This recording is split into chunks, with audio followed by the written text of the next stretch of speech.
ज़्यादातर जो मरीज़ हैं, जो डायबिटिक पेशेंट हैं, वो मेडिसिन या दवाई पर हैं या इंसुलिन पर हैं, तो काफ़ी ज़िंदगी से लेकर मतलब तनाव महसूस करते हैं, जो मानसिक तनाव महसूस करते हैं कि ऐसा रोज़ रोज़ दवाई लेना या फिर इंसुलिन लेना उनके लिए काफ़ी तनाव महसूस कराता है। आपका सवाल बिल्कुल सही है कि हम लोग जो डॉक्टर्स होते हैं अक्सर करके फिजिकल पार्ट ऑफ इलनेस का तो इलाज कर देते हैं, पर हम लोग उनकी परिस्थिति को अच्छे से समझ नहीं पाते। हम लोग उनके दिमाग के अंदर क्या परेशानियां चल रही होती है, क्या तनाव चल रहा होता है, किस प्रकार की पारिवारिक परिस्थिति से वो गुजर रहे होते हैं, इस चीज को ढंग से एड्रेस नहीं कर पाते हैं। इसमें हम लोग ज्यादातर फेल हो जाते हैं। तो आपको कहना चाहूंगा कि जब कभी भी आप अपने डायबिटिक पेशेंट के पास बैठे हैं या किसी भी मरीज के पास बैठे हैं, तो सबसे पहले तो आपको उसको पॉजिटिवली मोटिवेट करना है। जरूर से उसको आप ध्यान से उसे टच करना मैंडेटरी है। आप उसका हाथ पकड़िए, उसके कंधे पे हाथ रखिए, उसे प्यार से उसकी बात सुनिए। जब आप सुनते हो तब भी वो आपको कनेक्टेड महसूस करता है। और उसकी उम्मीद को कभी भी जायर मत करिए, उसे नेगेटिव न्यूज कभी मत दीजिए, उसे हमेशा एक आशा की किरण दीजिए। जाते वक्त मैं अपने हर मरीज को हमेशा कहता हूं कि आप ठीक हो जाओगे।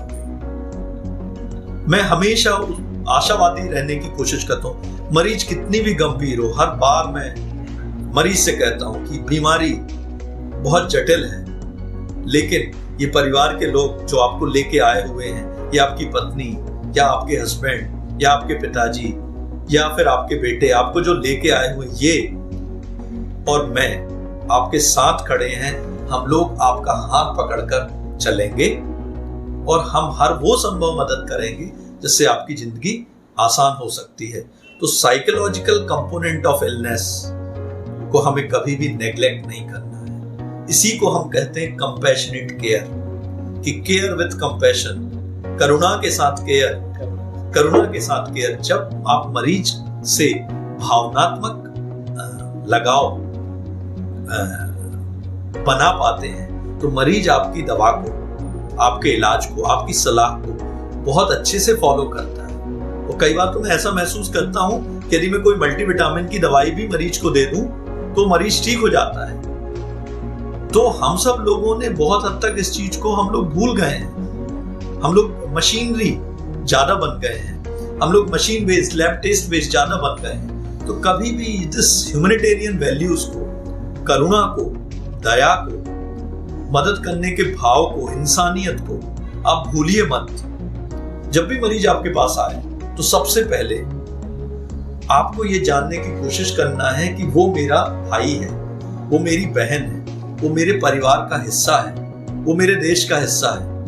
तो हमें उसकी केयर वैसे करनी है जैसे हम अपने भाई की, अपने माता पिता की केयर करने वाले थे, या जैसा ट्रीटमेंट आप खुद एक्सपेक्ट करते उसकी जगह बैठकर किसी दूसरे डॉक्टर से। ऐसा ट्रीटमेंट, ऐसा व्यवहार, ऐसी दवाई गोली, ऐसी केयर, ऐसी एजुकेशन हमें उसे देना है। ये बहुत जरूरी होता है। जब भी आप ऐसा करेंगे तो आप पाएंगे कि आप क्लिनिक के बाहर जब भी निकलेंगे तो किसी भी जगह जाएंगे तो लोग आपको हाथ जोड़कर नमस्ते करेंगे, आपकी इज्जत करेंगे, समाज में एक रुतबा आपको देंगे। और हम सब लोग जो आजकल वायलेंस के बहुत सारे जो मुद्दे देखते हैं, अविश्वास को लेके जो पब्लिक में और डॉक्टर्स में एक दुश्मनी सी हो गई है, उस गैप को हम लोग नैरो कर पाएंगे। तो मेरी यह सलाह है कि this psychological component of the chronic disease should never be under estimated. इसको कभी भी हम लोगों को छोटा नहीं आंकना चाहिए और अच्छे से हमको उसको ध्यान देना चाहिए, ध्यान से सुनना चाहिए, मरीज को अपना भाई मानकर उसको अपनी सलाह हमें देनी चाहिए। डायबिटीज